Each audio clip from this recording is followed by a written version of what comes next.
we saw the opportunities, and based on our shareholding approach to sustainability, we have decided 2 years ago that in addition to energy efficiency, to which I will come back, we have entered the clean energy as well as the renewables. And that it is a business opportunity. It's not just fashionable, because in our countries, and I agree here with Bogdan that in Romania as well, there is a hype. I mean, everybody wants to be renewables, but not much investment has been done. But everybody develops projects, everybody talks about, you know, wind farms and parks and everything, and they would be great to materialize all of that. But they require all the things which we mentioned, Bogdan has mentioned before, both legislation and financing and sponsor. Petrom is supplying to the economy 25% of Romanian needs in terms of energy, but at the same time is consuming 5% of the total Romanian consumption. So by providing this portfolio of gas-fired plants, which can provide the flexibility in terms of capacity and access to the grid, and the renewables, which is a small capacity, around 50 megawatts, we actually balanced off the need of buying the certificates with the creation of the certificates in the renewable.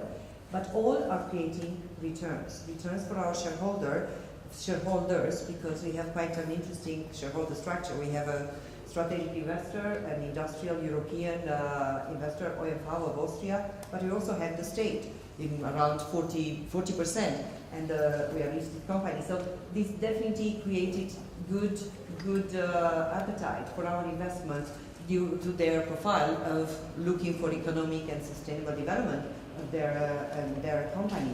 So I just want to say that we are a typical example where we have captured the opportunities of the market with support, but we have captured it, and we are, by end of next year, we will be producing almost 10% of the Romanian electricity production. 10% in 2 years, in 3 years. That's definitely creating a different dimension, different profile for an oil and gas company who will continue to produce oil and gas, and that's where our focus is.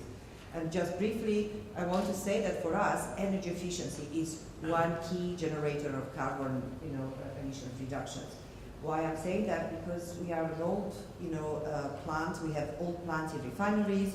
We have old installation of production and exploration in the more than 250 fields across all the country, which has not been invested for many, many years. So the energy efficiency potential is great. We can talk about 20, 30%. Clearly, we can't do all, because it requires investments. At the same time, we have to produce oil, so we can't do all the time. But cost reduction, energy efficiency is part of our modernization and development programs, which we have started 5 years ago when we have been privatized.